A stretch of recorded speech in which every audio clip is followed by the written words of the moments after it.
Archangel, and today we're going to discuss the character known as Sledge. We're going to go over his story, lore, some surprising theories that may actually turn out to be true, like how he might not be dead and how you might be Sledge too.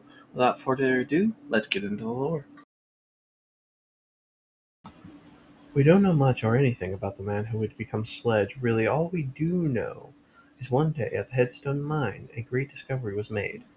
The discovery being a vault key fragment. Upon uncovering the artifact, it was quickly covered up and not talked about much in the open, once word had spread through the mine of its miners' find. The miners may have known what they had found. I don't believe they were actively looking for artifacts.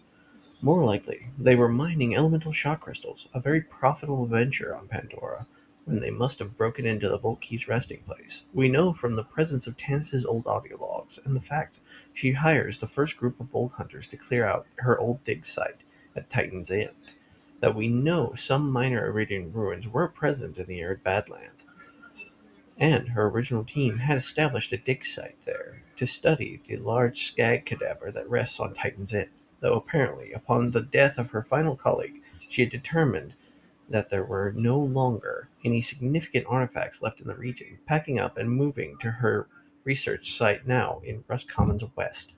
Though, as we see, this was not the case, as soon after discovering the Volkey fragment, the miners hid their discovery, probably out of fear and rumors of the fate of the dull 191st Brigade and their rumored betrayal. The realizing what they finally had, however, they probably tried to negotiate a deal to sell their treasure as quickly as possible to recoup some value out of the situation when the unthinkable happened. With profit margins dipping, the assignment of 2 regiments to bring and keep order on and around the planet, and regularly calling campaigns against the gigantic fauna that had awakened from hibernation, Dahl decided to cut its losses and completely abandon Pandora, along with any and all personnel that were currently on or orbiting the planet. The same Atlas would do nearly 3 years later with its Crimson Lance, after the death of General Knox. It is important now to mention all or some of the workers within the Headstone Mine were convicted felons, at least as much of a felon as you can be in a universe where one corporate suit can sentence you to work camps for spilling their coffee. Yes, Jack did this in two. No, I will not go into or elaborate on this. That will be in another video. Though, thanks to the existence of Shep Sanders and Dr. Zed, we know that not all Dahl employees and residents on Pandora were convicts, though whether Dahl brought their own site managers and foremen from off-world or hired already existing local talent is uncertain. But one thing is certain: upon Dahl's abandonment of Pandora en masse, with the 191st Brigade left for dead, and the remaining orbiting forces choosing to stand vigil on the moon and become the Lost Legion, no one was left to keep the convicts in check, and general lawlessness settled onto Pandora as hundreds, if not thousands, of newly minted psychos, marauders, and bandits now added to the planet's population. The situation was much the same at the Headstone Mine, as the convicts threw off their jailers and some were let out of their cells. They quickly took over the mine. There was a deep competition as to who would become the leader of the mine, as the rival inmate gangs vied for control and leadership of it. It is unclear how many would-be kings tried and failed to unite all the now bandit gangs inside the mine. One eventually rose, though, with his 2 lieutenants, that being the man who would become known as Sledge.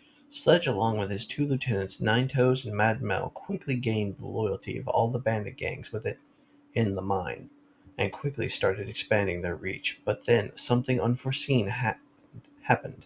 Strange energies/radiation coming from the Volkey and its resting place, along with increasing cases of sun madness, started to mutate and disfigure the bandits of the mine's body and warp their minds.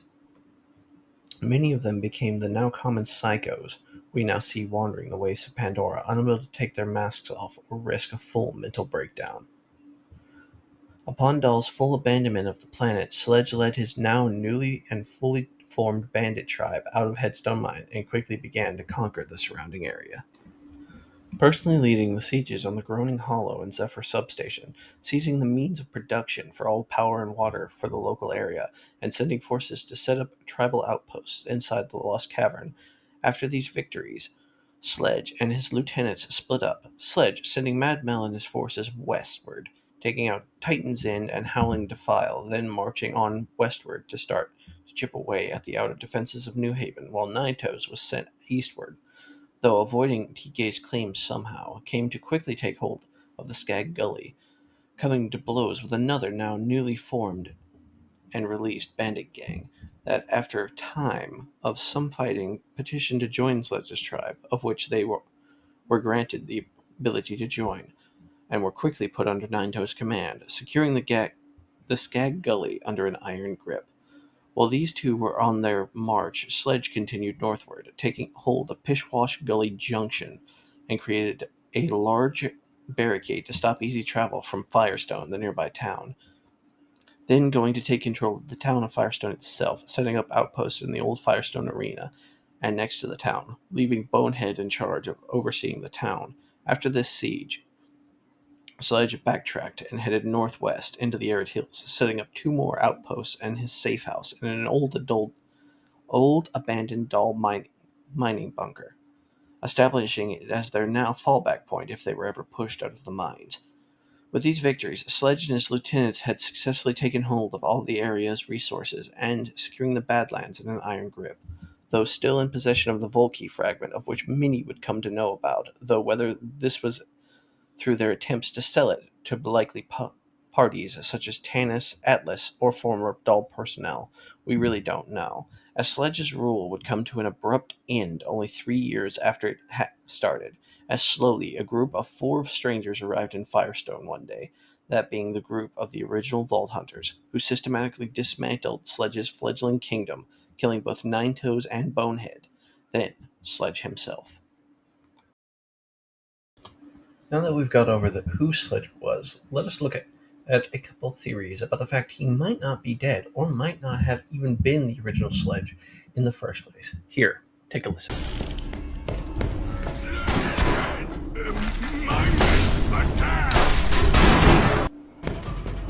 Sledge's men attack! Sledge doesn't need a shield! Sledge cut bloody stuff!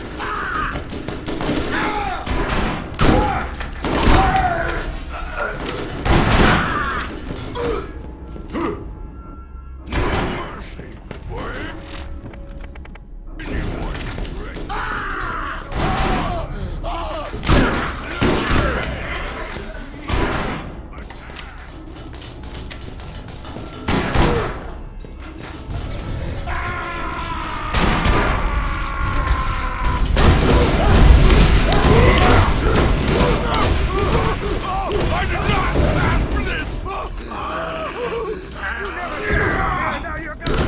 These clips show that this potentially isn't Sledge, as when in the heat of the fight, instead of calling his crew his warriors, he calls them Sledge's warriors.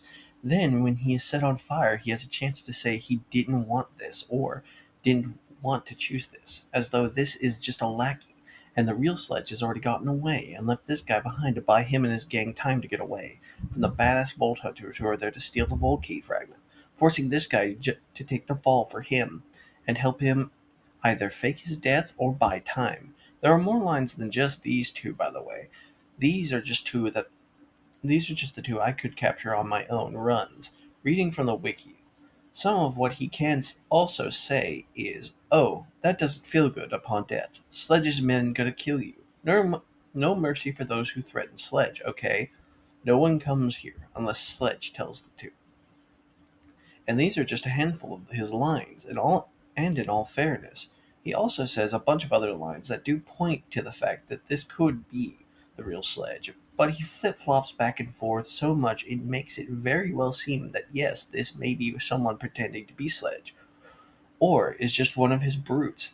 He gave his armor and shotgun and told to buy time for the real Sledge to get away, but apparently later on in the DLC General Knox's armory, a group of psycho midgets tried to resurrect Sledge, and it only half worked. and that sledge went on to become Motorhead in that DLC. But that might be a sign that this might be the case. The resurrection not working or seeming not to, because that wasn't Sledge. In the first place, it was someone else. Now that the brute was free from Sledge's rule, he decided to strike out on his own, and decided to even take up his own mantle, that being Motorhead. But there is another theory as to why this Sledge seems to be so back and forth on his dialogue, and that is this is not the original Sledge.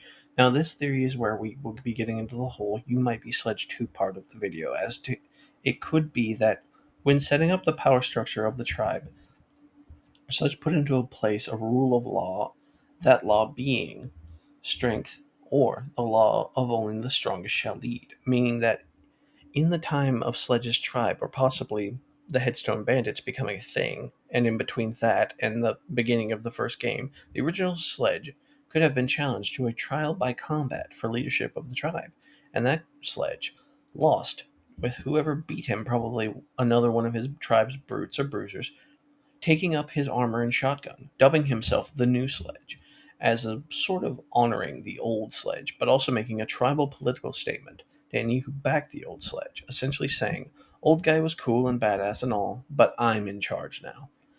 Though again, we don't know how long since the tribe started, but I'm working on that. It doesn't mean that this is the original guy who beat him either, as we don't know how many times this sort of tribal right could be have happened between then and when the first game takes place, as this could very well be the second Sledge in line, and he's just a bit screwed because of the Iridian artifacts and Sun Magnus like all the other bandits. Or he could be the 13th Sledge, who could have just won out against the previous Sledge just because before the Volt Hunters arrived. But that begs the question, are you Sledge? I mean, technically you beat him in a straight up fight in his own arena. Though most of the tribes are dead after you tore your way through Skag Gully and Arid Hills and the Badlands, then the mines, and after his death, most of the rest of the bandits remnants regrouped with Mad Mel in the Dull Headlands, of which you probably kill, scattering them to the wind, but who knows? You do hold a shotgun, so by bandit law, at least you hold claim over all of Sledge's former holdings and tribe if you wanted to. Or you could sell it to Marcus for a quick buck. Who am I to tell you what to do? This is also why, canonical, you keep seeing the Sledge's shotgun pop up in each game.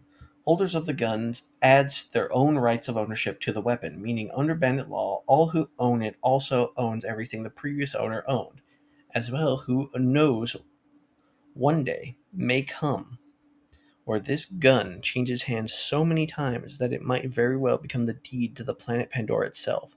The only question is, once the bandit ruler that finally has it all rears their ugly head, do you think you'll be able to take them down and claim yourself your very own planet?